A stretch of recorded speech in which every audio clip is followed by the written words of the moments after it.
Good evening, everybody. It is 7:02. We're going to get started with tonight's event. We are welcomed here by a few people in the audience, but as also we do have this playing online, so people can catch into it later on or view it right now live online, I believe. My name is Dane Nielsen. I'll be your MC for tonight. Just as a reminder for the people who are in the house, bathrooms are just outside at the front there. We do have an emergency exit out the back behind through the main doors there. So welcome to tonight's event. Today we are joined by Nathan Tidridge. Nathan was originally supposed to talk to us at our May 6th event during the coronation of King Charles. And unfortunately, due to security and timing and location, we were not able to actually connect with Nathan. So it's fantastic that he's here in person to share some of the experiences and some of the reasons for his passion in the monarchy and his passion in wanting to be in England and in London for this coronation. Nathan is a history teacher. He is an author of 3 different novels, all to do with the monarchy. He is also the proud producer of a podcast, the Crown in Canada podcast, that if you haven't listened to, does give a great layman's terms understanding of the relationship between the Indigenous peoples and the Crown and how the treaties came to be and what the treaties actually mean to the Indigenous population of Canada. And as somebody who is limited in my knowledge of that relationship, I found it very easy to understand and very much appreciated the context of everything. Tonight we are going to let, pardon me for a second, I'm trying to get to the other thing else that's going there. We're going to get to Nathan pretty quickly here. He has a presentation, and then we are also wishing to let you know about the snacks, coffee and tea, brought to you by Sean Ackerman from Highland Ground that is located in the front lobby here. And I will bring up Nathan Tidridge to give us a great presentation tonight. Welcome.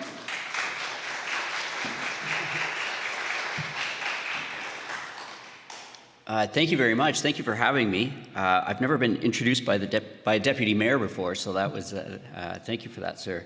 We're having a conversation about the importance of. I'm a civics teacher. That my day job is a teacher, and the importance of civic education and the lack thereof in this country right now is really showing. And there's no level of government more important than the municipal government. It's the one that we live closest to. So thank you for the work that you're doing. And yeah, it's a real pleasure for me to be here. I mean, I can't say no to Tim Riley, and I'm glad that we were able to connect. I do apologize because I was supposed to speak at the coronation, and as Dane said, they shut down the internet in the center of London for about 3 or 4 hours. So I was all ready to go, and then all of a sudden our phones and our internet didn't work. And people around were saying, oh, we must have overwhelmed the internet because people were Googling things, and the security folks said, no, that's not what happened. They had shut it down for security purposes. So I was all ready to go, and then all of a sudden everything went dark. So I do apologize for that, but I'm happy to be here with you. My topic is reflecting on the first year of the Garden King, how Charles III has hit the ground running. And I chose this image just for the front screen there. It's a really remarkable image. It was done for the invitations of the coronation. It was selected by the king, and it's the Green Man. And it's a character that I'm learning more and more of. It has an ancient history. You'll find it throughout medieval churches throughout France and England.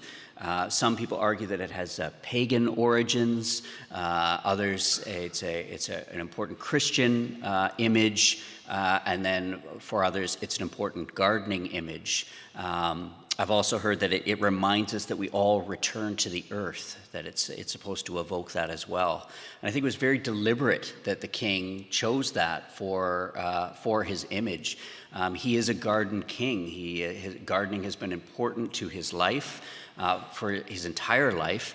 He is a champion of environmentalism far before it was popular to do so. I can remember in the 1980s and 1990s when people would make fun of him for talking to plants and things like that, and now we find actually he was on the cutting edge of the environmental movement. So the Garden King, what does he have in store for us? And he is definitely a man on a mission. That's something that I've learned. So in this presentation, I'm going to go over, I'll touch on, I've been very fortunate. I've done 2 visits to the UK in the last 6 months. The one was for the coronation itself on May 6th. And then I was privileged to be part of or to witness a delegation from the Mississauga Nation. Their territory, my home community, Waterdown, is in the center of. It's a huge territory that runs from Toronto all the way down to Niagara, over to London, Ontario, and then essentially the Green Belt is its northern boundary. They became the first delegation to visit with a monarch since in the past over 160 years. Used to be a regular feature for Indigenous peoples to go and meet with the monarch, and they were the first since Confederation for their nation. So I'm going to touch on that, and then with a little bit of treaty education sprinkled in between. So every now and then I'll give Tim a thumbs up, and that means to change the slide. So it's been an extraordinary year. We are coming up on the first anniversary of the death of Queen Elizabeth II, and it was explained to me as everybody knew that it was inevitable, but still everybody was surprised when it happened. I don't know if you remember, but there was that remarkable picture of the Queen meeting the unremarkable Liz Truss, who was Prime Minister of Britain for the blink of an eye. But the Queen met her and had a photograph taken of her, and that was a day or 2 before she passed away. After the Queen passed, it was learned that the Queen had likely been suffering from cancer for about a year, and quite a painful bone cancer. And so it showed, again, the dedication to service that she would do to ensure that smooth transition of government, knowing that her time was coming to a close. I think also as well, the fact that she passed away in Scotland was not accidental. I think it was quite deliberate. I think it was to reinforce this idea of the United Kingdom, which is a discussion that's going on right now as to the future of that union. A good friend of mine, John Fraser, said that the Queen, in one of her last acts of service to the country, died a Presbyterian, but then was buried an Anglican, which I thought was an interesting insight on his part. Then we were witness to these remarkable images that really very few people were old enough to remember seeing before. A coronation and a change in reign. When I was there for the coronation, just afterwards, they actually left the Coronation Theatre set up. And you could buy a ticket to Westminster Abbey, and you could go for, I think it was 3 or 4 days. They left it set up, and then you could go and see it and take pictures. So I took this picture, and it's quite a remarkable picture because it's still set up from the coronation. And so we have the St. Edward's chair, the Stone of Destiny from Scotland is still in place. It hasn't been taken back up to Scotland yet. It's on top of the really amazing Cosmati pavement, which if you don't know what that is, Google it. It's a really amazing medieval piece of art, deeply symbolic. It's a representation of the medieval universe, and the point of coronation, the crowning, happens right at the center of the universe. But then you also have the flags, and those are the Commonwealth realms, the countries of which the monarch remains head of state. And so there's the Canadian flag there as one of the realms, the senior realm it's called, apart from the United Kingdom, where our history with the crown stretches back centuries. And then we have this extraordinary moment, this coronation service, and all kinds of discussions about what is this that we are witnessing. I find in our society, we have a difficult relationship with ceremony. Ceremony has really been, I'm talking Canadian society, has really been stripped out of a lot of aspects of our lives. I'm a teacher, like I said, and so we're having this debate right now with graduation ceremonies. What does that look like? What are we celebrating? How are we celebrating it? Who's invited? What are the reasons for doing things, the dress and things like that. There's a temptation I find in Canada to remove or to discard without much thought. And then when we're confronted with these moments that we feel that we need to commemorate something, we kind of look at it in bemusement. Things like weddings, funerals, graduations, these important moments. How do we commemorate them? And so a discussion really came around, I found, with the coronation. What do these different things mean? How do we talk about these things? And the king apparently was very much involved with that. And including this, I thought was a very special moment. This young man, if you remember, if you watch the ceremony, there's this moment where Samuel Strawn, he's a member of the Chapel Royal Choir. And when the king had just arrived, he's wearing his grandfather's robes, the robes of George VI. If you want to understand the type of man that Charles III is, read about George VI. That is his model. His mother is his model, but also his grandfather, and his father is his model. He recycled a lot of the things from George VI's coronation in his own coronation. So he's arrived, and before anything was done, he was welcomed to the church, and he was welcomed to the church by this boy. And the boy said, "Your Majesty, as the children of the kingdom of God, we welcome you in the name of the King of Kings." And the king responded, "In his name and after his example, I come not to be served, but to serve." And that was meant to set the tone of the reign, not to be served, but to serve. Apparently a lot of thought went into this, particularly around the boy. There was great concern by the king of what effect this would have on this young boy's life, because forever he would be the boy who greeted the king. And so apparently there's a lot of conversations with the boy and his family about, being this moment in this hyper social media world where his picture is going to be shared, and this moment, it was interesting to think in this one little phrase, this boy was going to really lose his privacy, or that identity would become fused with this moment. And then it makes you consider the man himself, the king, who really, his whole identity is not his own. He has to be what people around him need him to be. All those millions and millions of people who kind of see him as a symbol of something, and he has to be that. He has no choice to be that. It was something that really struck me in that moment, and the concern that he showed that boy, because of course he knows what happens in those moments of ceremony. This is as close as I got.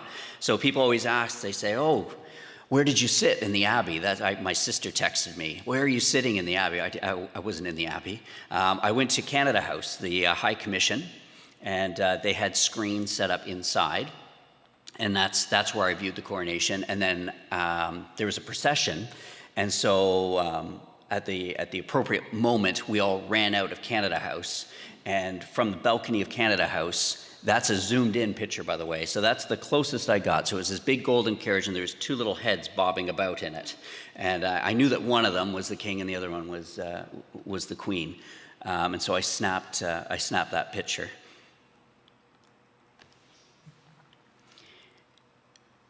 So what do we make of this moment? We have these extraordinary, these images in pomp and ceremony, but what does it all mean? And so people tried to capture it. They tried to explain it. And some interesting things that I thought were, this came from the Governor General. So our current Governor General is Mary Simon. She was put into her role 2 years ago. And look at the history that she has seen in that 2 years. It's pretty extraordinary. Installed during the COVID-19 pandemic. She is the first Indigenous person to fill that role. She is an Inuk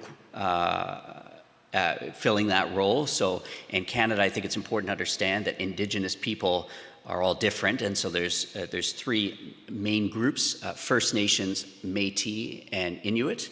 But within those groups, there's all kinds of subgroups as well. So within her group, they have their own relationship with the Crown, and what that means. That's something that she is trying to articulate.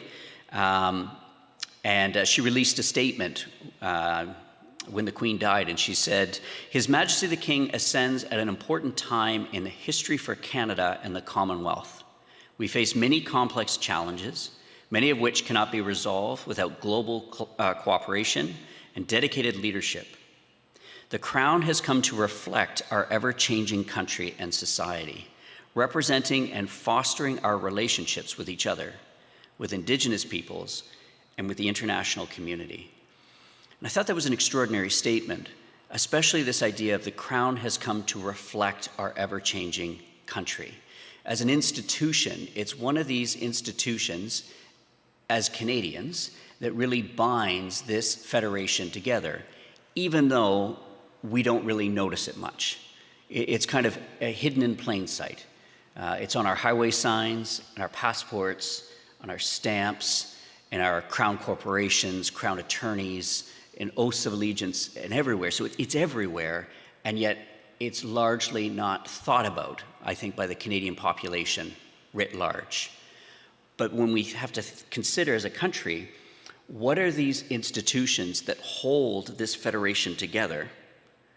The second largest landmass on the face of the planet, with the population of Tokyo, Japan, very regionally diverse, linguistically diverse, increasingly multicultural, and also with these historic treaty relationships. What are the things that bind us together? The Crown is one of those things, like it or leave it. It's kind of baked into our constitutional setup, but it's not something that we consider very much. And I like the fact that events like this force us to consider it, but we have to think about how we talk about it. Here's Charles III's Commonwealth Day message. So this was just recent, March 13th. Commonwealth Day, very Canadian response. Most Canadians won't know about Commonwealth Day, and probably won't know about the Commonwealth, actually. If you go to some states like Tuvalu, if you go to Fiji, if you go to South Africa, if you go to, I think, even New Zealand and Australia, and you mention the Commonwealth, they will know. By and large, though, Canadians, I don't think, know much about the Commonwealth. I can tell you as a teacher, it's not taught in school, certainly not in Ontario. It's not in the curriculum anywhere. Which I think is an unfortunate thing.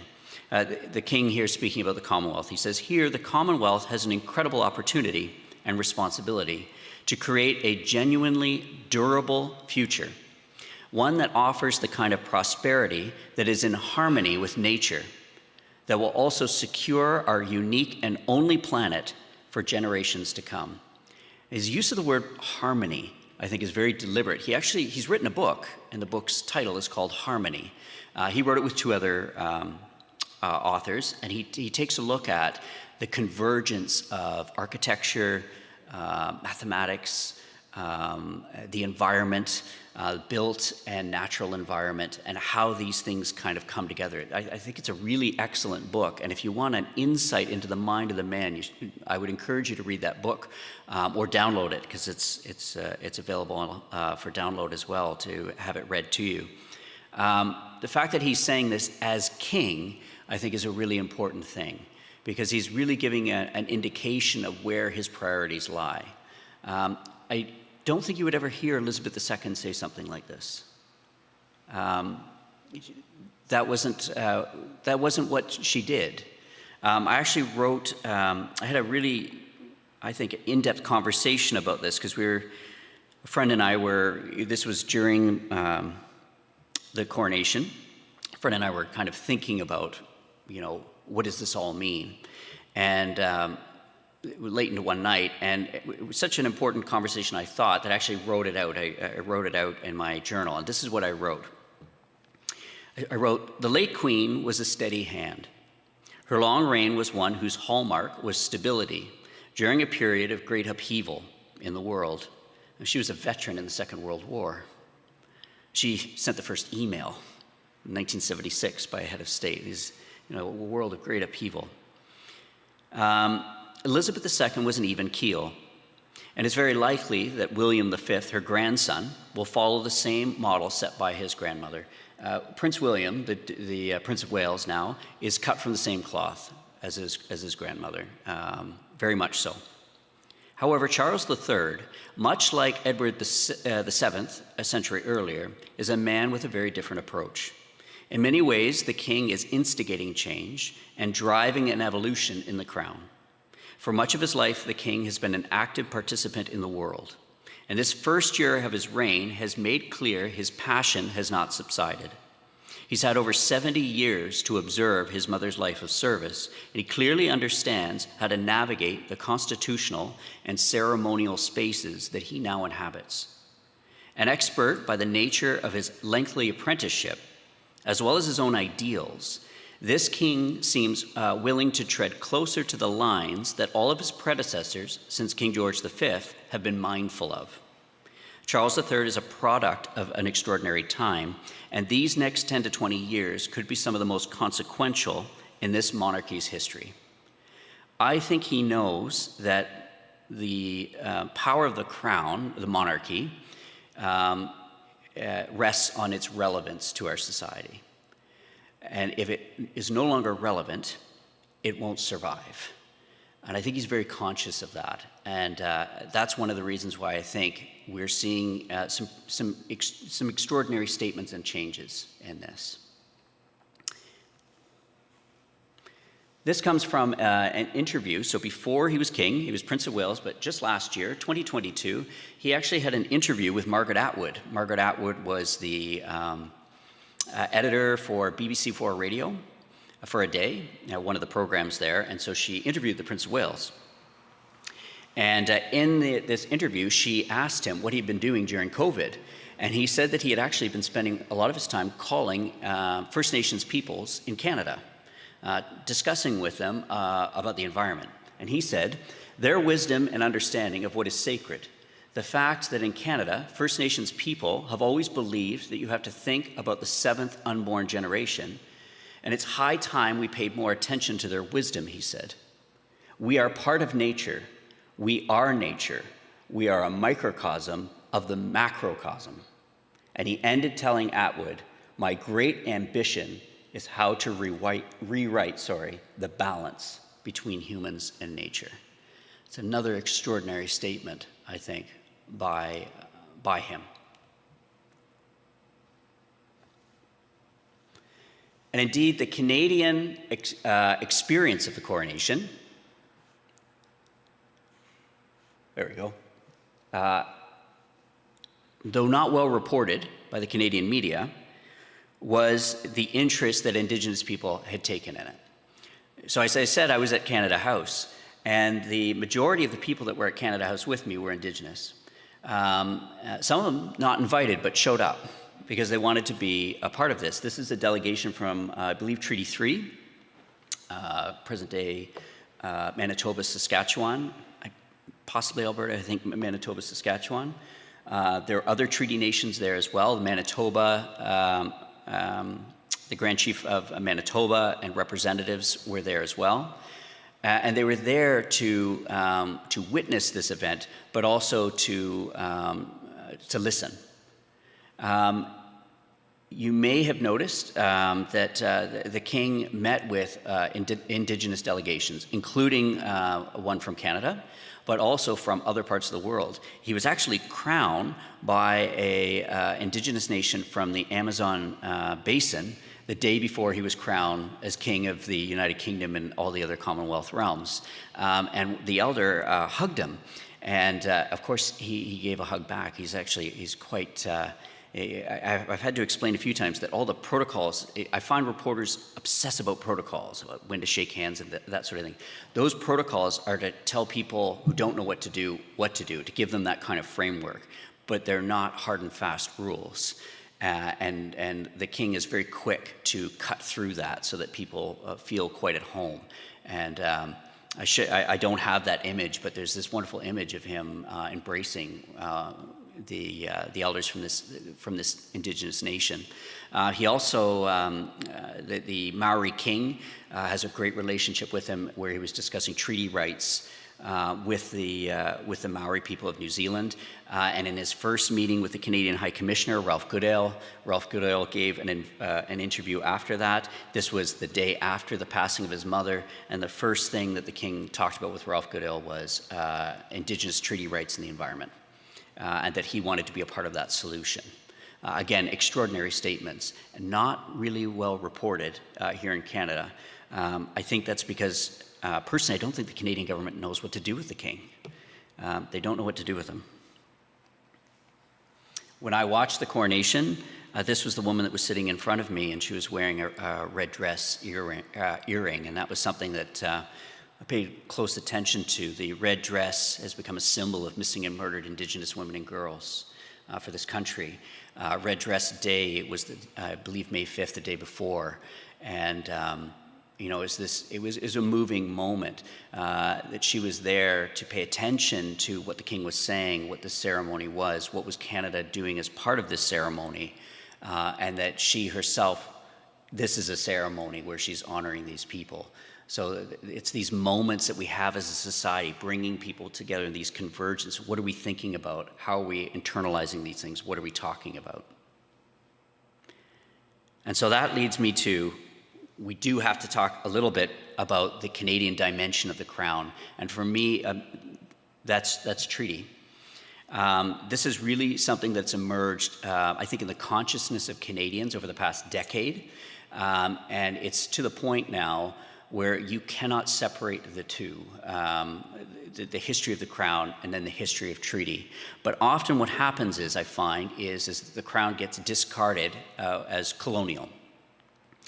And so we have to think about what does that mean and what is this history. So a brief history. So as a Canadian history teacher, oftentimes we will begin the story of Canada at Confederation, Canada Day. And it's often discussed as Canada's birthday, that this is when Canada was born. Well, the fact is that Canada is actually a lot older than that. Our history goes back 400 or 500 years. What Canada Day celebrates is the coming together of 3 colonies into 4 provinces. We've got the province of Canada, us, and what is going to become Quebec, coming together to form Ontario and Quebec. New Brunswick and Nova Scotia form together. PEI wants the capital city. In Canada, they're told that that's not going to happen, so PEI is out. They forgot to invite Newfoundland to a couple of the conferences, so Newfoundland was out. BC wanted a railroad, and they couldn't afford that yet until John A. Macdonald was able to embezzle some money, so they were out, and the other provinces didn't exist yet. So that's what Canada Day is all about. It's commemorating Confederation, something called the British North America Act. We have to look at it in the context of treaty. We can see how Canada Day for Indigenous folks can be quite problematic. And so we have to look at it from the perspective of Indigenous civilizations. So what I'm talking about is, there's Indigenous civilizations that are here. They've been here since time immemorial. Then you have other civilizations coming in. How did they interact with each other? How did they find common ground? And then how did it go off the rails? So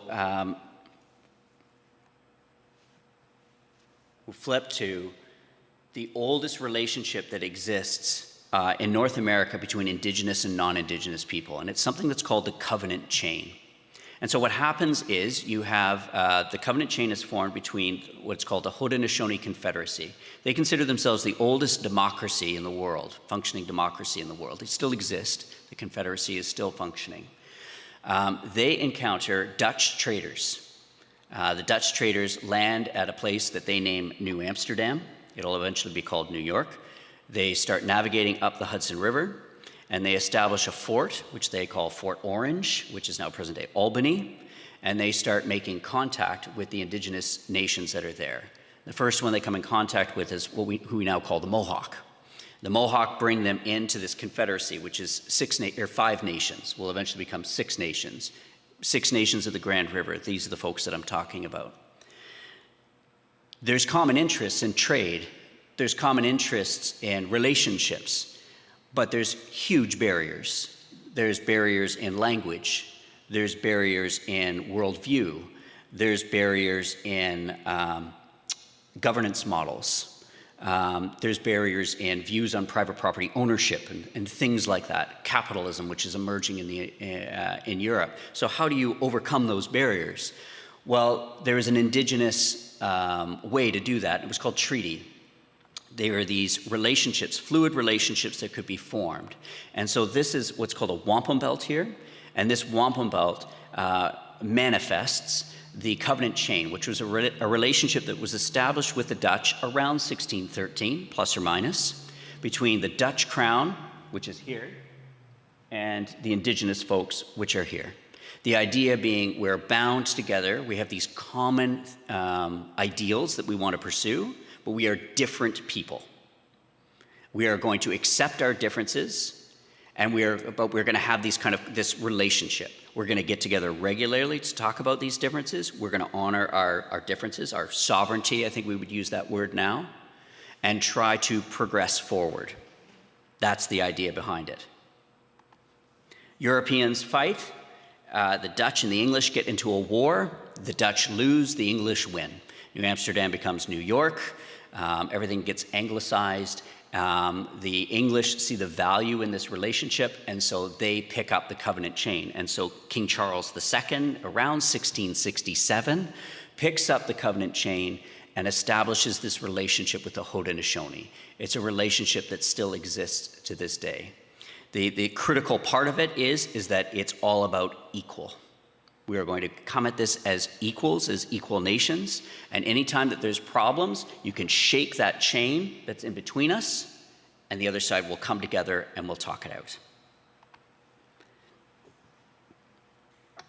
This allows for some extraordinary moments, and this one, history records it as the 4 Indian kings. They were not kings. King is a European term. In fact, if you want the governance model of the Haudenosaunee, you need to be talking to the women. It's a matrilineal society. The clan mothers are the ones who are in charge.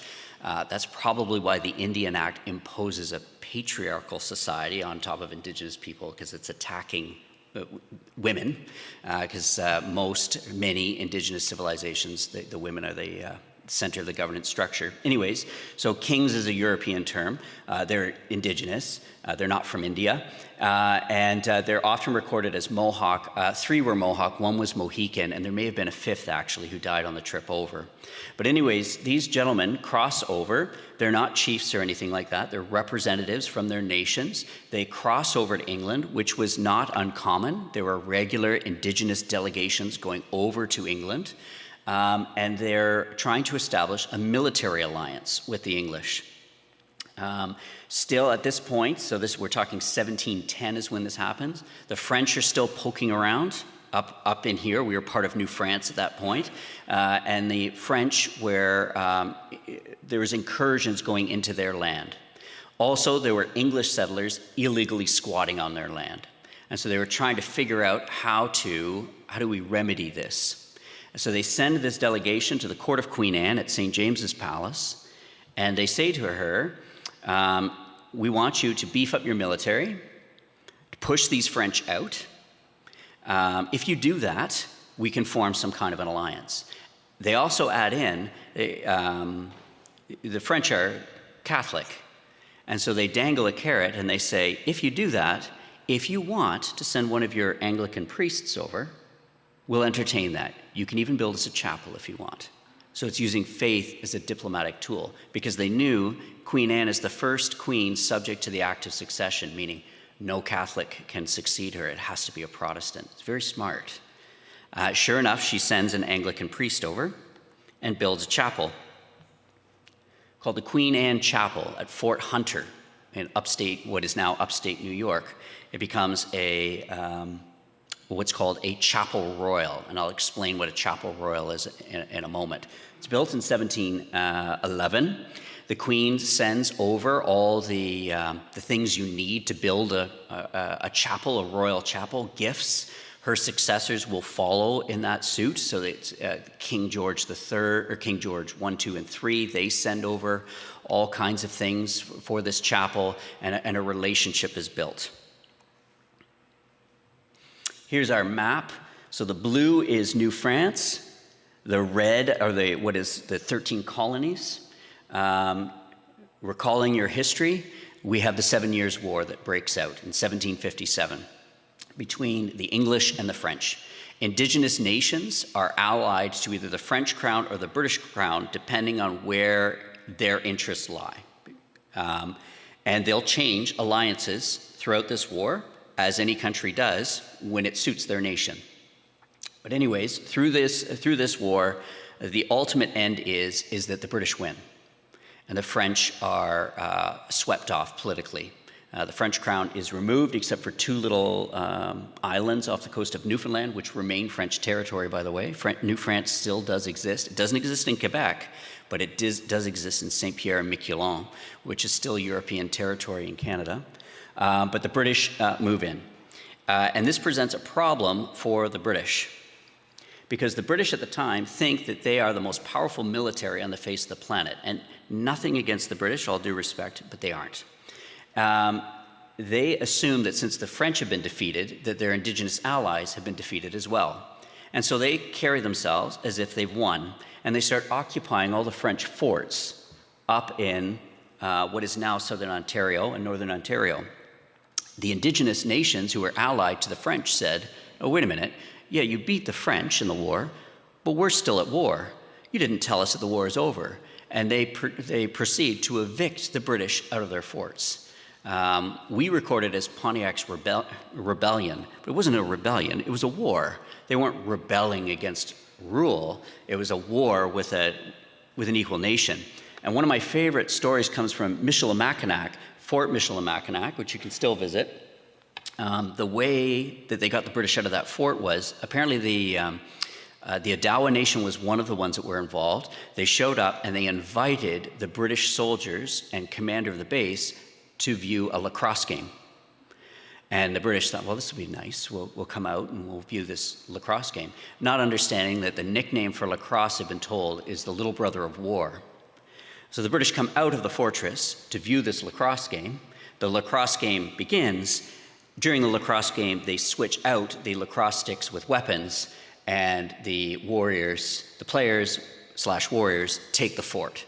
So it's the first time a fort has fallen during a sporting match in history. So that happened at Fort Michilimackinac.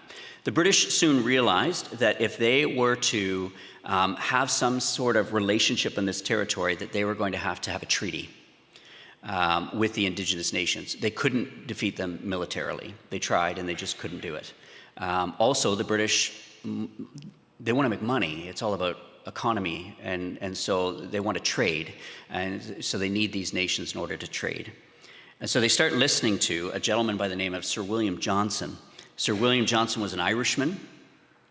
The president of one of the Irish societies in Toronto told me, yes, he's an Irishman who took the soup. Irish people know what that means. So he was Catholic, but he converted to Protestantism so that he could move up in the military. So he was a devout Anglican, or he was an Anglican, but probably a Catholic in real life, but on paper was an Anglican, and he had moved up in the British hierarchy. He had become Superintendent General of Indian Affairs, so he was in relationship with Indigenous people, particularly the Mohawk. He had a relationship with Molly Brant, or it's better to say, Molly Brant is Joseph Brant's, if you know Joseph Brant, his sister. It's better to say she had a relationship with him. She was the dominant person in that relationship. They had a number of children. Sir William Johnson I've heard can be credited with as many as 25 children. He was quite prolific in that department. But all the children that he had with Molly Brant, he recognized, which in the 1800s you didn't do, because he also had a white wife. Those were supposed to be the legitimate children, but in fact he recognized the children that he had with Molly Brant. He told the Mohawk, he said, well, I'm Irish, I know how to handle the English, so let me be in these negotiations. And so Sir William Johnson in 1764 puts out a message to the Indigenous nations of the Great Lakes region. He uses Indigenous protocols to do this, and he says, we're going to come together and we are going to have a great council. And we're going to have this council at the natural land bridge from the 13 colonies into the Great Lakes, Niagara, because Niagara is this great land bridge into this part of the world, of the continent. And in this, we are going to take something called the Royal Proclamation, which King George III had proclaimed in 1763, which wrote down what it was going to look like, British rule, and we're going to ratify it using Indigenous ways of knowledge. So we'll articulate it, we will negotiate what this is going to look like. And so they did that. 2,000 dignitaries, Indigenous dignitaries, went to Niagara, what is now Niagara-on-the-Lake. If you know where the Commons is in Niagara-on-the-Lake, that's where they met. There's no plaque or anything to mark it. Sir William Johnson occupied Fort Niagara, which still exists. The Haudenosaunee sent delegates as well. They already had the covenant chain relationship with the Crown, so they stayed on Sir William Johnson's side of the Niagara. They camped where the Coast Guard is now located, the American Coast Guard. And over a month of negotiations, Sir William Johnson met with all those different nations, up to 24, maybe even more, different Indigenous nations from as far away as the James Bay, the Midwest. There are even representatives from the Abenaki Confederacy, which present-day Nova Scotia, New Brunswick, to extend the covenant chain that had been established with the Haudenosaunee into these lands. And at the end of this, on July 31st, 1764, Sir William Johnson crossed the Niagara River from Fort Niagara, walked up to the Commons, and presented this great belt. This is a replica of it. And it's an extraordinary belt. You see these two figures in the center. The one on the left represents the king, King George III. The one on the right, the one on the right represents an Indigenous person. And you can see they're bound together by a chain. A chain is represented on either side. And it's called a silver chain because you have to polish it regularly. You have to meet regularly. We've got to talk it out. We've got to discuss these things. We've got a date, 1764, and that's the big clue. This is not an Indigenous artifact. It's a royal artifact. Sir William Johnson commissioned it. He had it made. He chose the symbols. Likely Molly Brant did. But it's a royal artifact given to the Indigenous nations saying, we get it. This will be the foundation of our relationship. We're going to extend this chain into the Great Lakes region, and we're going to establish a relationship. And at the core of it is an equal familial family relationship with the monarch. And so family language becomes diplomatic language. So the king will get referred to as father. Now, in a European understanding, father, children, right? But in the Indigenous worldview, the children, it's an egalitarian, or sometimes children are the children are there to teach the father. John Burroughs, who's a wonderful scholar, he's written countless books. He's the foremost legal scholar in the country on Indigenous law and Canadian law. He told me when I became a father, he said that the word for father in his language, he's from the Nawash Nation, which is just, I think, 30 kilometers up the road, means one who clears the snow. That's your job as a father. You clear the snow. They're not always going to follow the path, but at least you put that path and they'll come. And I loved that. So we have to understand the different definitions that are floating around. This extraordinary picture was taken in 2014 with the wonderful and late David Onley. He was a great man, a real leader in the province, both around accessibility, but also around Indigenous rights and recognizing the Crown's role with treaty. And so he went to, this was an event to celebrate the 250th anniversary of the Treaty of Niagara. The government of Canada didn't send any representatives. They don't acknowledge this treaty. They acknowledge the Royal Proclamation, the written document. They do not acknowledge this because it's an oral tradition. David Donnelly came, and he not only listened to the formal part, which took an hour, afterwards he asked if he could stay longer. Now, for a lieutenant governor to stay longer in an event, for his staff and security, they weren't prepared for that, but he stayed.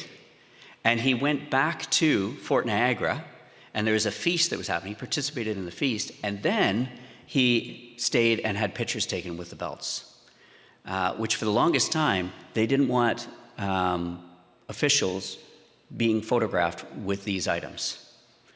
So it's an extraordinary photograph. And he's there with Rick Hill and Alan Corbier, foremost experts on treaty in general. Rick Hill is Haudenosaunee. Alan Corbier is Anishinaabe from Manitoulin Island. There's Ava Hill, the elected chief of Six Nations, and then Gordon Parker, who is the Grand Chief. And so with that Treaty of Niagara, that covenant chain gets extended into the Great Lakes region. And it was meant to be the foundation of all treaties in Canada, all of them. If you read, oftentimes you'll hear people say, read the treaties. The government of Ontario released a map a few years ago called on Treaty for Treaty Week, looking at all the treaties. Those aren't treaties, those are land surrenders. If you read them, it's all about surrendering, ceding, giving up, moving off. All of them violate the covenant chain. I know the one in my area is called Treaty 3, comes in 1792. Apparently it was a blank document. And the Mississauga Nation was asked to sign it, and they said, but because if the covenant chain, we're family, we'll fill it in. So, but if we talk about Canada from just Canada Day, from Confederation, all of this suddenly gets ignored, doesn't it? So I think that that's an important lesson for us to take as Canadians. That's something that we have to be kind of mindful of when we're talking about these things. And that's something that has really, I think, come up. And the King is quite mindful of that. So the King is part of a critical relationship in this land called the Silver Covenant Chain. And that's something that that is becoming the representatives of the King in this country, particularly the lieutenant governors, are increasingly mindful of. So we'll hold that thought for a second, and then I'll go to the next thing that I wanted to talk about. What is a royal chapel, or a chapel royal? So you remember the Queen Anne in 1710. So what the heck is this thing called a chapel royal? A chapel royal comes from medieval England, and what it was, briefly, was a retinue of priests and a choir, boys, that would follow the king around. In medieval times, the king couldn't stay in one place. They had to fight all these battles and escape, all these coups and things like that. It wasn't safe for them to stay in one place. So they were constantly moving around the country, and so they needed to be administered to spiritually. And so a chapel royal is not a physical thing, it's actually a collection of people that followed the monarch around. Henry VIII began establishing bricks and mortar chapel royals. So he started building palaces, and he would say, we're gonna have a chapel royal here. And this is where they're gonna be based. They're still gonna follow me around, but this is gonna be their home. When Queen Anne met with those dignitaries from the Haudenosaunee and the Mohicans, and they asked for a priest to be assigned to them, you can send someone over. If we have this military alliance, we'll let you send this person over. The model that she chose to use, because it made sense, was a chapel royal, a retinue, a priest, and all the things that a chapel needs. It's like a mobile thing, and then it got associated with a physical space. It's a quirk of history that happened, and it grew in this country to the point where there are chapels royal in England, and then there are 3 in Canada. We're the only other place in the world that has them. All of them are associated with Indigenous people. So the first 2 are associated with the Mohawks, 1711, the American Revolution happens. The Americans target the Chapel Royal, burn it to the ground. They destroy it. The Mohawk people go in, they gather a lot of things, the Bible and a few other things, they bury them, and they come back afterwards, dig them up, and they bring them into this territory here. Everything is broken into two, and from that chapel in upstate New York, two are created. One at Six Nations of the Grand River, and another one at Tyendinaga. In 2017, a third Chapel Royal was created by Elizabeth II. 2017 was the 150th anniversary of Confederation. And so Canada had this, I think, a real problem. How are they going to talk about Confederation in light of all this information that's coming out? And I don't know about you, but I thought their approach was quite disjointed. We had a giant rubber duck floating off the coast of Toronto. I don't know if you remember. They built a hockey rink on Parliament Hill that ended up just polluting Parliament Hill, and they didn't allow hockey played on it. Like there was no cohesive message that was going on.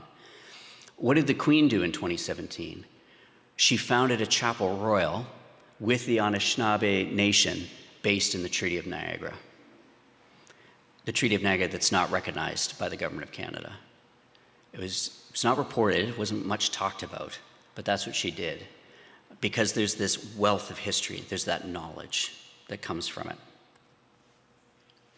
After the coronation of Charles III on May 7th, a service was held in the main Chapel Royal, which is held at St. James's Palace.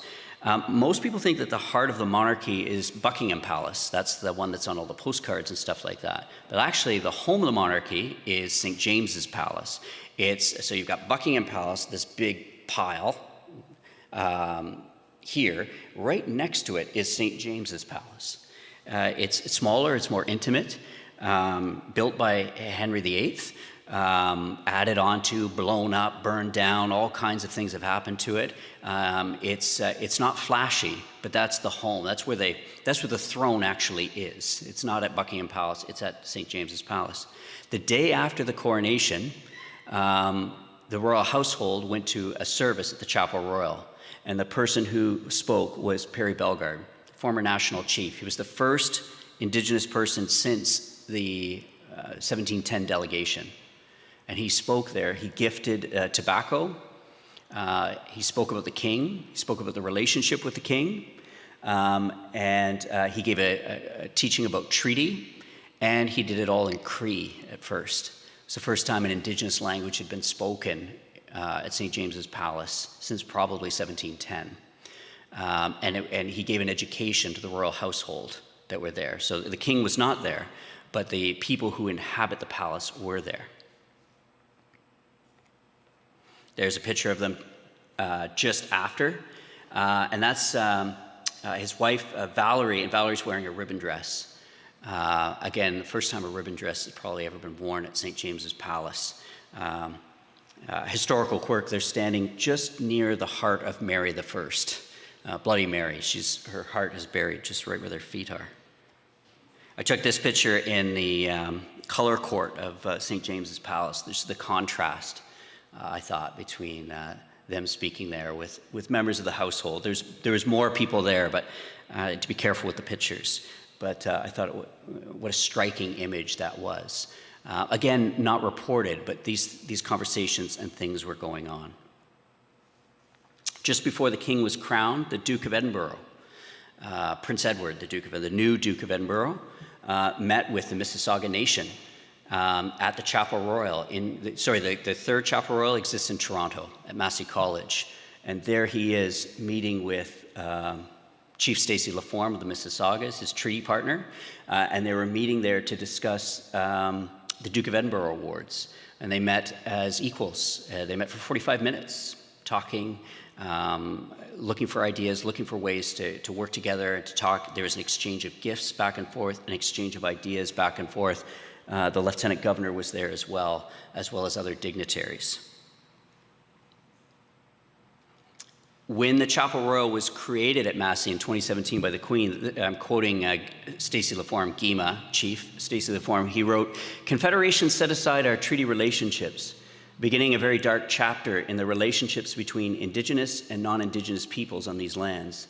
The establishment of this Chapel Royal, a space to reflect, learn, and reconnect by Her Majesty and the Massey community 150 years later, is a profound act of reconciliation. It will become, in effect, a new council fire for our peoples to gather around in love and friendship. That's diplomatic language there, love and friendship. That's covenant chain language. It's very deliberate in its use. And when you look at the Chapel Royal, a lot of its artwork is grounded in the covenant chain, in that belt.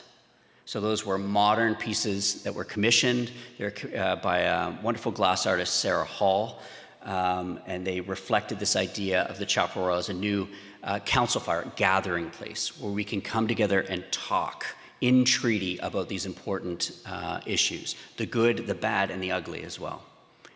It's meant for as a difficult space. Of course it is as a chapel, because we cannot ignore the relationships of the church, residential schools, missing and murdered Indigenous women. All of those things are part and parcel.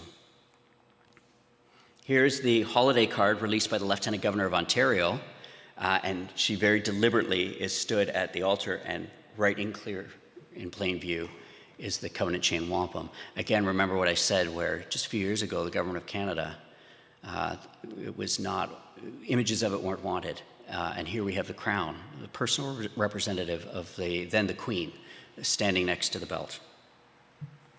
And then how does this get manifested in present day? So on July 1st, Canada Day, a delegation of the Mississauga Nation left for the United Kingdom for a diplomatic mission. It was they used to do this regularly. The chief, actually, of the Mississaugas of the Credit, met with King William IV and Queen Victoria regularly. Queen Victoria 8 times in one visit. She bowed to the chief, Peter Jones, when she met him. This was a regular feature up until Confederation.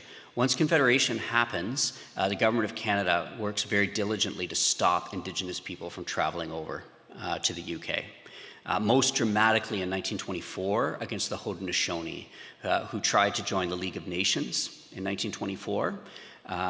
The Canadian government, working with the British government, barred them from seeing the King. They then went to Geneva to appeal to the League of Nations, the precursor of the United Nations. The Dutch were actually helping them, because the Dutch, again, were part of the covenant chain relationship, but the Canadian and British government successfully had him barred from the meeting. And at the same time, the RCMP overthrew the Haudenosaunee Confederacy and installed an elected council. That elected council still exists to this day. The 100th anniversary of that, by the way, is next year. So there's a long history of trying to bar Indigenous people from going over. The Mississauga Nation decided to pick up and send a delegation. And they did that. And this was a medallion that was struck to commemorate this mission. They met with all kinds of people. I'll tell you in a second. But at the center of it, you can see the central figures of the covenant chain wampum. On the one side, it says CR3, King Charles III, and then on the other is an eagle, which is the symbol of the Mississauga Nation, and then polishing the silver covenant chain of friendship, and then the crown with the leaf has become a symbol of the Chapel Royal, the tobacco that's used by the Chapel Royal. So here's how this is playing out in 21st century Canada. Here's the delegation. So the Mississauga Nation has 6 communities. 4 of the 6 sent either Gima, chief, counselors, or another representative. The gentleman here in the purple pink tie is an associate professor. He's a historian with the U of T. He's a member of the Hiawatha First Nation. He's recording that history. There you see Gima Laforme, and he is wearing the covenant chain belt. That belt was presented to the king. This was actually just after their meeting with the king, which I'll come back to in a second. Other things that they did, they met with the Canadian High Commissioner for Canada on July 3rd and 7th. Interestingly, they had to go to another country to meet with the Canadian government, which I thought was interesting. So they had a meeting with the Canadian government in Britain. They were hosted by another university. They were guests of honor at the National Day for the Isle of Man. So the Isle of Man is a unique country in the Irish Sea. It is not part of the United Kingdom, but they're bound with the United Kingdom through a relationship with the Crown. So the king there is called the Lord of Man. That's his role. But they're a unique democracy, completely sovereign. They make their own laws and everything. And they have a really interesting way of showing that. So it was a nation-to-nation meeting between the Mississaugas and the Isle of Man. And so they asked them to come to their national day, which is called Tynwald Day. I have a wonderful picture of Tynwald Day that I'll show you in a second. They had the Mississauga Nation hosted a Tynwald Day dinner in the capital of the island. They visited Miss Ella Slack, who is an island resident, a wonderful woman. They then met with representatives of their government, including the president of the island and the chief minister, the prime minister of the island. Then they met with the corporation, the traditional government of the City of London. Interestingly, the government of London predates the government of England. And so the City of London is the place where even the king has to ask permission to enter the City of London. He's not allowed to go there on his own. He has to ask permission. And the government is made up by 114 guilds. So guilds like the fishmongers, carpenters, all these guilds, still to this day. It's also a financial powerhouse in the world. It's one of the world's leading financial centers, and it's run by a government that's over 1,000 years old. And then attending a reception and dinner hosted by the National Liberal Club. So all these diplomatic functions that they did, meeting with all these people, and it was grounded in the covenant chain. And here's that moment where they met the king. I was meant to take the picture. I was not meant to be in the picture, but at the last minute they asked me to do the introductions. This is the king meeting with Bob Chibleau, who is the Gima of the Mississauga Nation, the community that is in Sault Ste. Marie. It's up near Sault Ste. Marie, and the other representatives are there. And then here is the king meeting and talking with Gima Stacey Laforme, and Stacey is telling him about the covenant chain and telling him that it's his belt. So that was their official gift. The belt is with the king right now. The king is going to have it sent back to Canada, and it will be housed at the Chapel Royal at Massey College. But they're giving it back to him because it's a royal artifact. He met with them first. So this meeting happened at Holyrood, the Palace of Holyrood, which is in Scotland.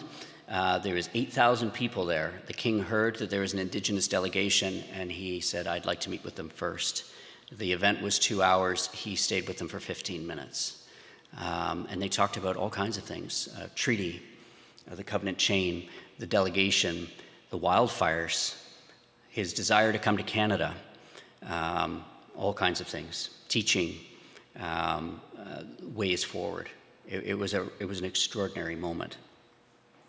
Here's the belt being presented to Paul Wright, who is the sub-dean of His Majesty's Chapel Royal. So he runs the Chapels Royal. So after it was shown to the king and explained to him, it was taken to the Isle of Man so that we could show it to the government there. And then at the end, we had this special meeting, and the belt was turned over to Paul, and Paul gave it to the king. Here's the belt in the Isle of Man. This is the man with the man in between the two Gima is the president of Tynwald, the president of their governance structure, and that's the chief minister, their prime minister, the head of government for the island.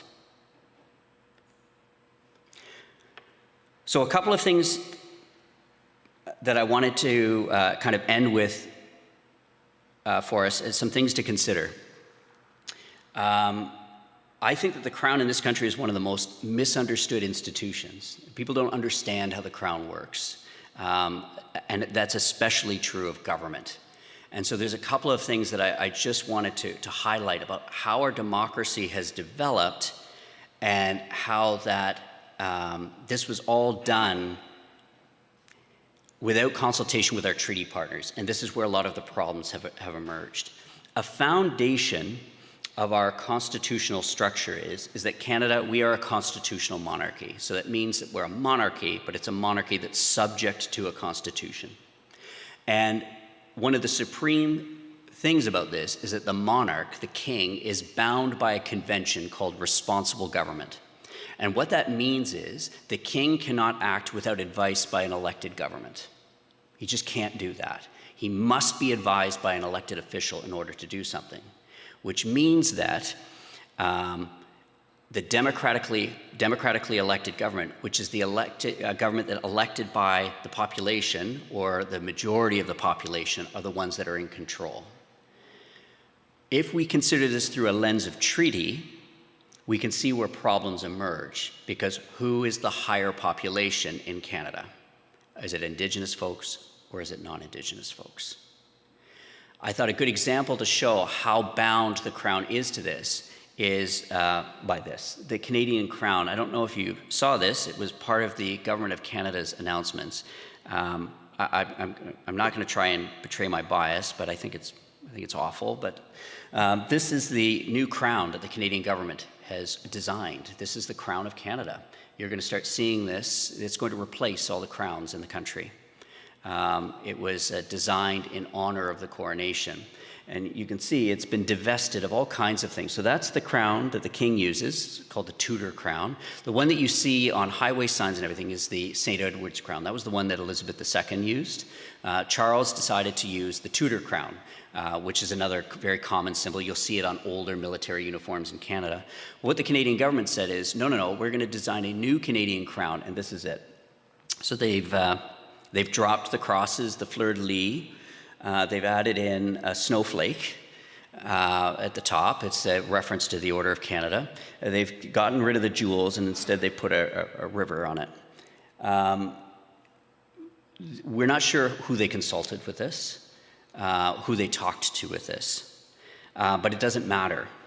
The really interesting thing is, when it was announced, here's how the Governor General's website talked about it. The Governor General's website notes that the new crown was approved in April 2023 by His Majesty the King on the advice of the Prime Minister of Canada.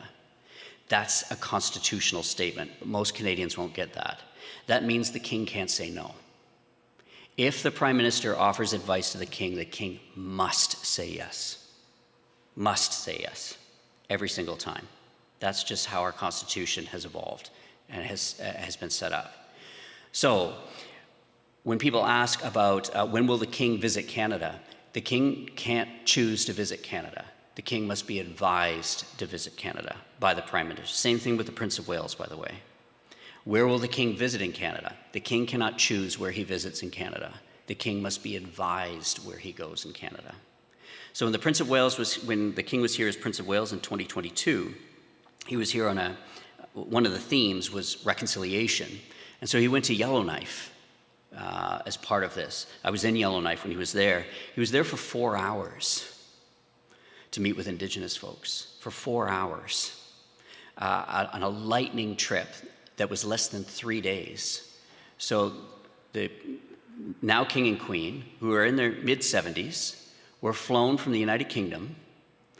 They landed in Newfoundland and Labrador for a series of events, flown to Ottawa for a series of events, flown to Yellowknife for a series of events, 4 hours, and then were flown back.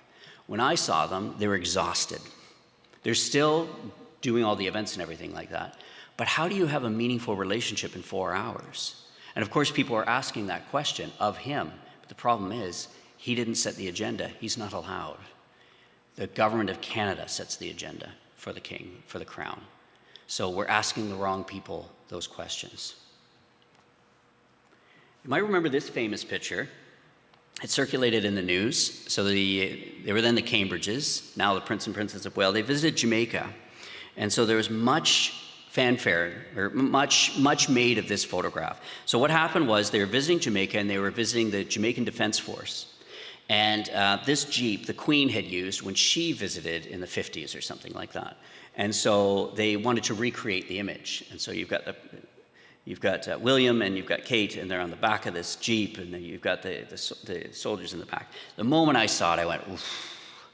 It's like an episode of The Crown in season 1, like maybe not a good optic image. And of course, it looks colonial. That's what a lot of people were saying, and I would agree. Here's the thing, though. They had no choice they would have been advised to take, they don't choose what they wear. They don't choose how they drive. They were advised to do this by their Jamaican prime minister. Jamaica is a Commonwealth realm. They've been an independent country for 60 years.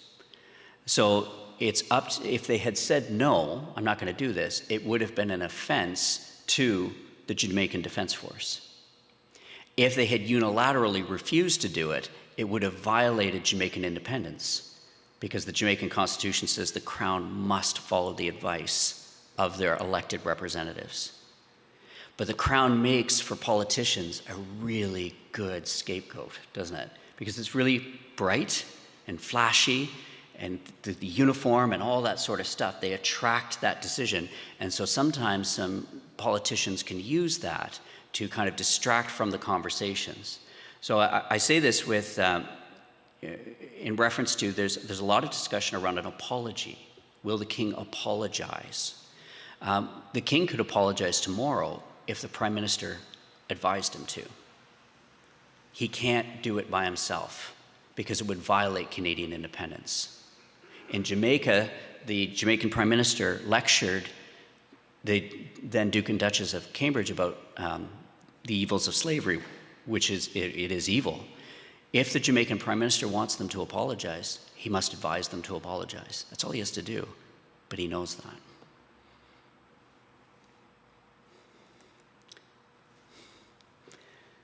I took this picture in the Isle of Man, another example of how the individual countries are in charge of the crown within their own country. So this is in the Isle of Man. This is their executive council. And what they did to reinforce their sovereignty as a sovereign island state, but they say the crown's important for the ceremony and for that connection to the monarch. They want to maintain that. I think that that's a discussion that we need to have in Canada. I began with that. What's the importance of ceremony in our lives, and state ceremony, community ceremony? We don't do that very well in Canada, and that's something that we need to talk about. In the Isle of Man, they do ceremony really well, and I'll show you that in my next picture. But look at what they did was they wanted to reinforce that they are a sovereign nation. So there's the throne. They moved the lieutenant governor. They advised the lieutenant governor to move, and now they sit in that little box in the gallery. So they're part of the island society. They're not part of the governance anymore. And so the lieutenant governor has this, it almost looks like a prison box, but that's where the lieutenant governor sits in the executive council. I don't think any other Commonwealth nation has done that, but I thought that's just fascinating. But it shows how that the power to advise, and you're masters of your own democracy. Canada is an independent nation. We can do what we want. So the crown represents our society. So if we wanted to do something, it's up to us to do that with it. Here's another wonderful representation of a different democracy. This is Tynwald Day in the Isle of Man. So what they do is they gather on Tynwald Hill, the government, and they sit. Each tier is a branch of government. They sit according to their branch. The throne is where the lieutenant governor sits, and they pass their legislation for the year in public on Tynwald Hill at the center of the island. While all of this is going on, the Manx people, they're strange people, these Manx people, aren't they, Tim? Tim's Manx. All around Tynwald Hill is a fair. So they've got a fair going on with music and rides and food. It's chaotic. It's wonderful. I absolutely loved it. And the whole island just gathers. And so you've got this ceremony going on, this deeply formal part. Also, too, islanders can bring up petitions to the government. If all other avenues have been exhausted, on Tynwald Day, you bring a petition to the government, and they will hear it. It doesn't matter how crazy it is, they will hear it. So all of this is going on, and then around it, you've got this fair. And then at the end, when the official parties left, the wigs, the robes, and all that, the hill gets taken over by children. And so at one point, I forgot to add this picture, but a 6-year-old was enthroned.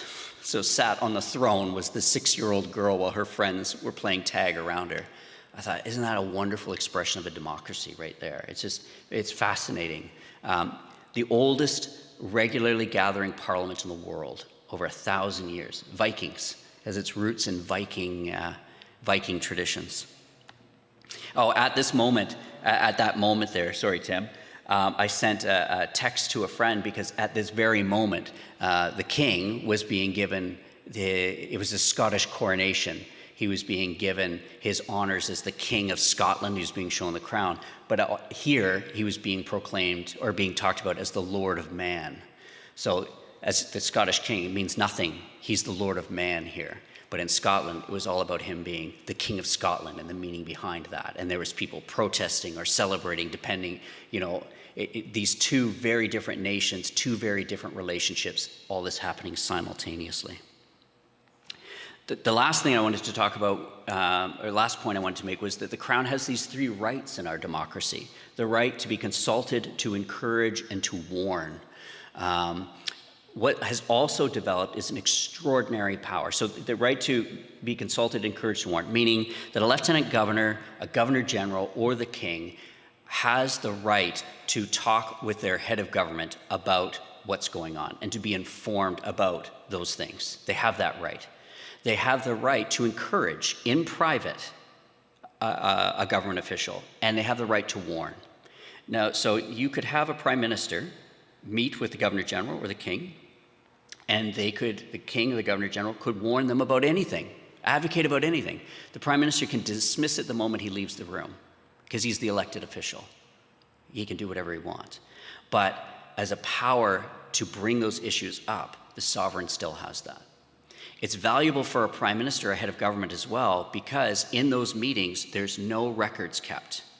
It's the only time that a politician can literally speak whatever's going on in their mind, confess their sins, and the monarch or their representative cannot tell anyone, and there's no record of it. And when you think of the well of knowledge, depending on who your representative or monarch is, it would be an extraordinary thing. And a lot of prime ministers of Elizabeth II commented on that. And I think the same thing for Charles III. But then this other power, the extraordinary power to convene, and I have an image of Elizabeth Dowdeswell, our current lieutenant governor. She's an extraordinary lieutenant governor. In November, she will be the longest serving lieutenant governor in Ontario's history, 10 years.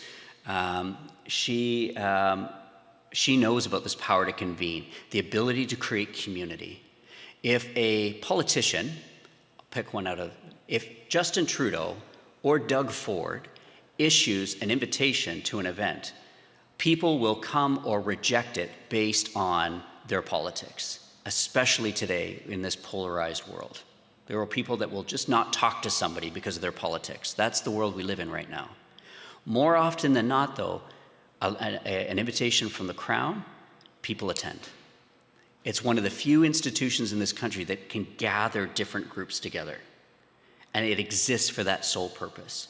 Her Honor travels this province, the width and breadth of this province, gathering all of these people together, having conversations with them. Last night, she gathered the delegation from the Mississauga Nation. We were there with her, and she wanted to hear about what this mission was, what it meant, what could be its future. And because it was with her, it was a safe space. We knew that it wouldn't get leaked, it wouldn't get talked about. We could talk about whatever we wanted to.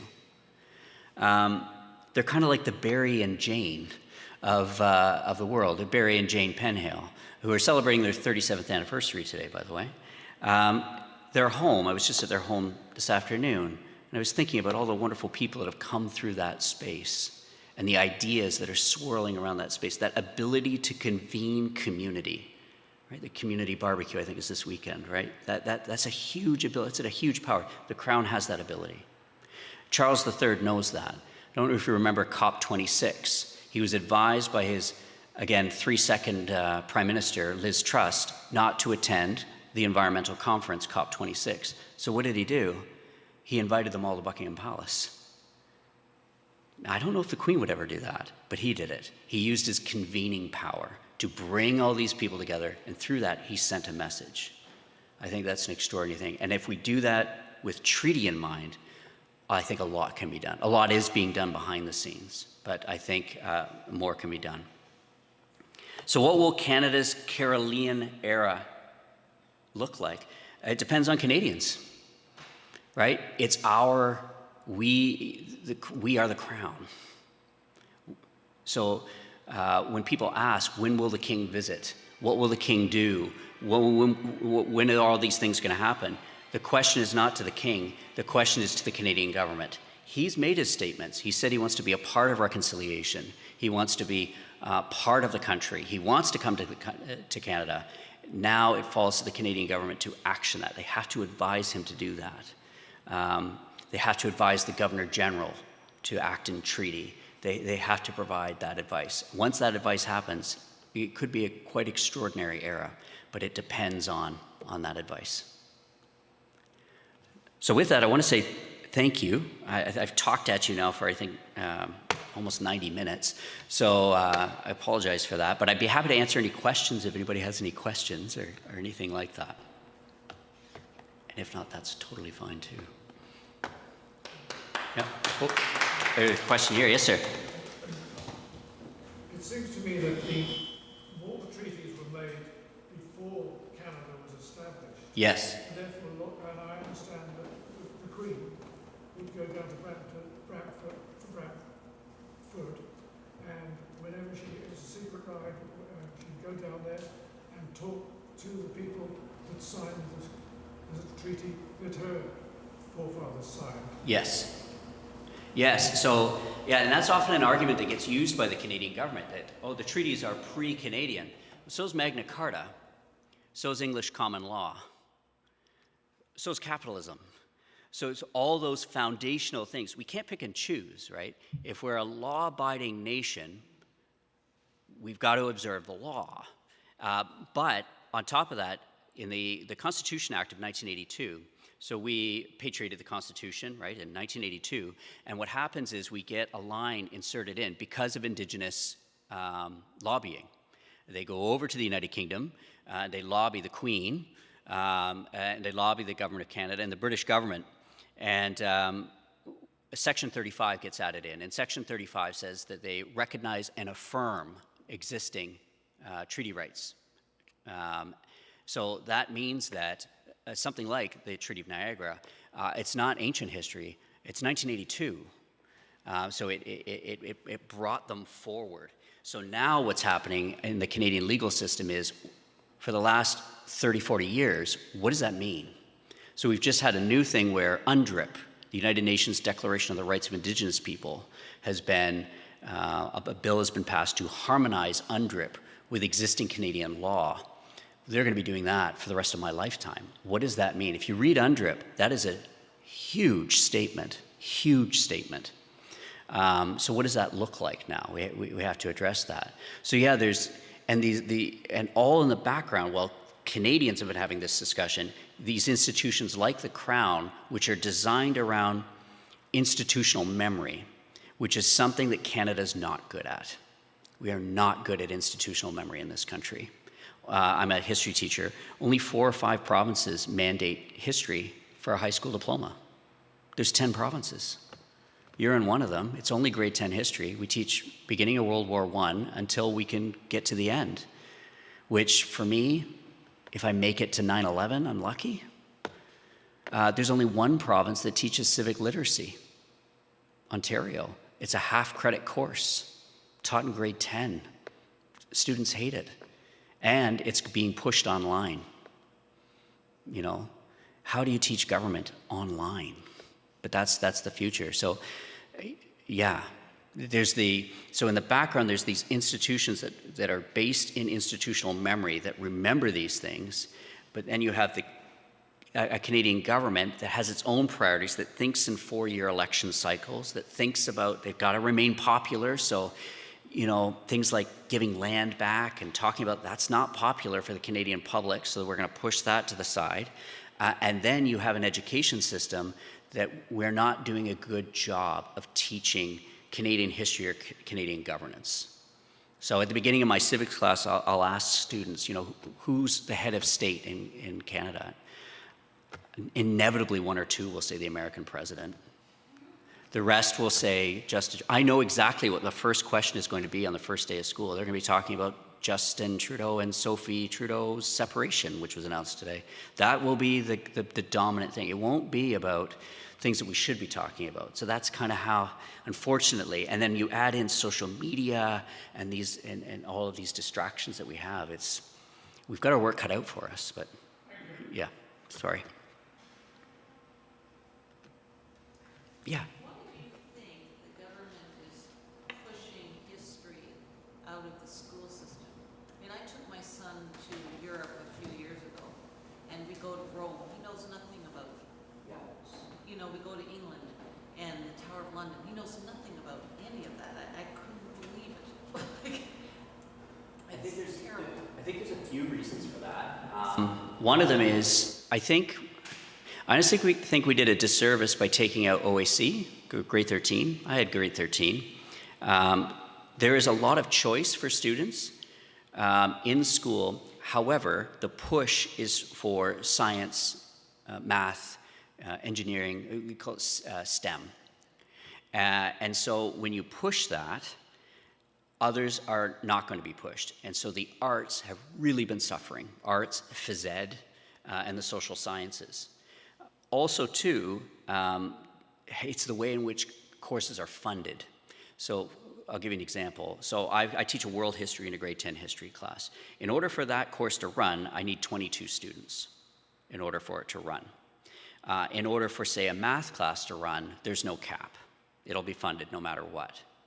So let's say 20 students. So it used to be if 20 students, or even 18 or 16 students signed up for the world history, they would still run it saying, he'll get 5 more students in the next year.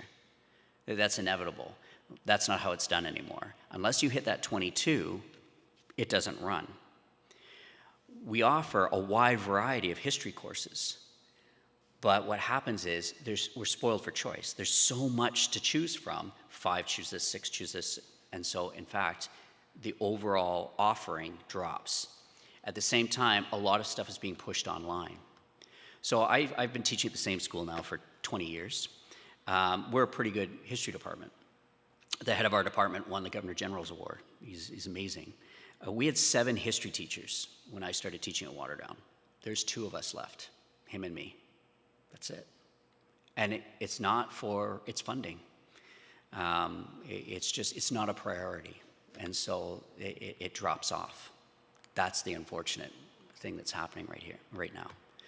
So the emphasis, and this typically happens, we'll really push something to the detriment of others, and then we'll realize, oh my gosh, we don't have well-rounded people, and then they'll shift back. But I don't know if they'll shift back in the 10 years that I have left. Who sets the cap for each of these courses? The Ministry of Education. There you go. Yeah. That's who controls the funding. Yeah, it is. And I understand they're trying to react to fundamentally, to me, what is the purpose of a school? Is it to give kids a job, or is it to prepare them for society? I'm the latter. Right? We need to build good citizens. We need to build a society. And jobs and things like that will come from that.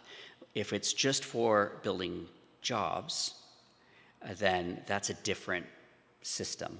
That's a different emphases are going to be made, and I think we're seeing that.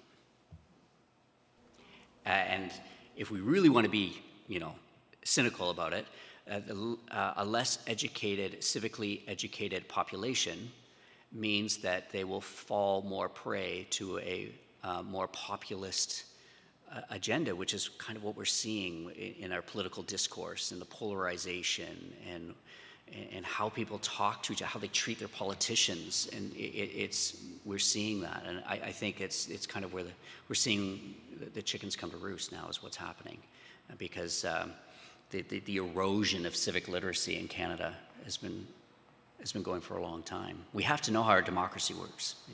So I always talk about when people say, "Oh, we need to get rid of the crown" and that sort of thing. Well, first we need to understand what it does. Then, if we want to have that conversation, fair game. But if we don't understand the implications of it, of how that works, how can we ever have a debate about a new democracy or a new expression of democracy? Like, it's just, Any other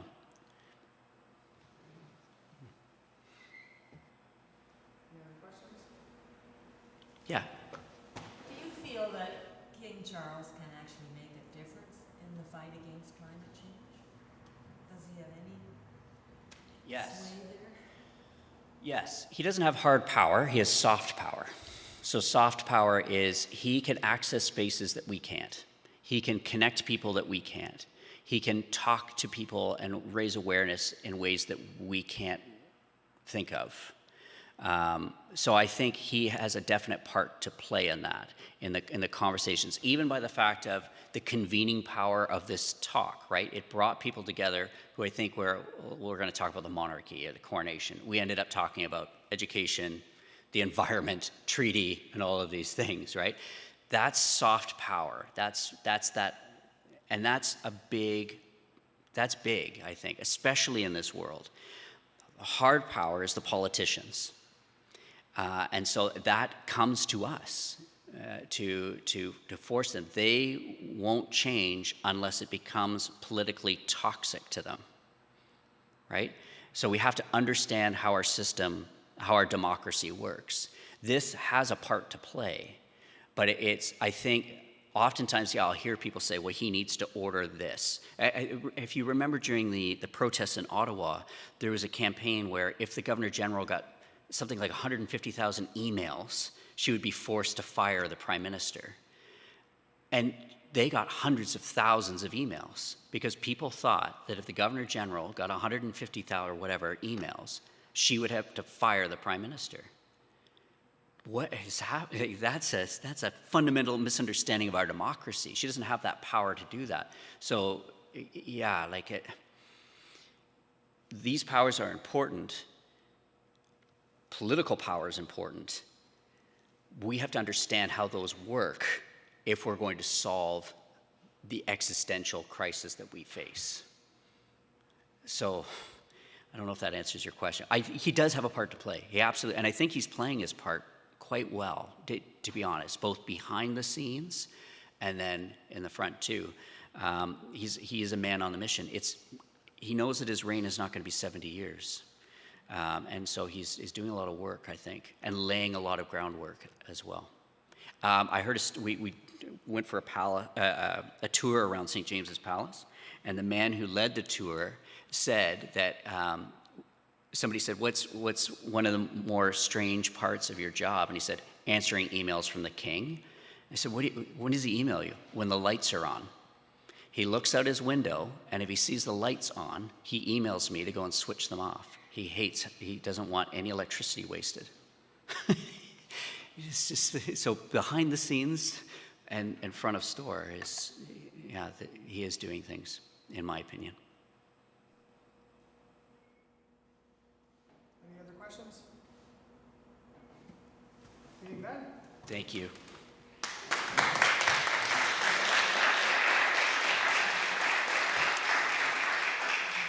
Nathan Tidridge, everybody. Just a comment from myself, Nathan. It is, one, apparent your experience as a teacher. The way you presented today, the energy you had in your presentation, the obvious passion you have for the topic and the subject matter came across very well. And I thank you very much for sharing your time with us and for sharing your presentation. One of the things that, being nervous and not emceeing a lot of events, I wasn't, I guess, at my A game, and I forgot to do the land acknowledgement. And I almost think it's works to do it now because of the conversation we just had about the treaties and about the relationship that the Crown and government itself has with the First Nations people. So my sincere apologies for missing it at the beginning as I was nervous in trying to do this. However, here we go.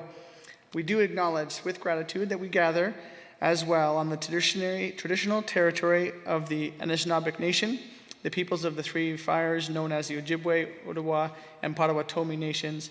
This treaty is covered by Treaty 18 of 1818 and Treaty 45 and a half of 1836.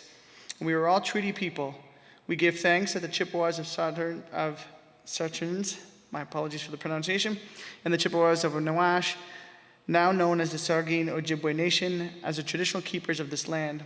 We honor them for having lived here and cared for this land from time immemorial, and that they continue this caring in our time. We appreciate the opportunity to live, work, and play in this beautiful space. So again, my apologies for missing that, although I do think that after the conversation we just had, it kind of has a bit more meaning. Thank you everybody very much for coming tonight. For everybody who's paying attention online, thank you very much. Tim Riley, as always, your production skills are fantastic.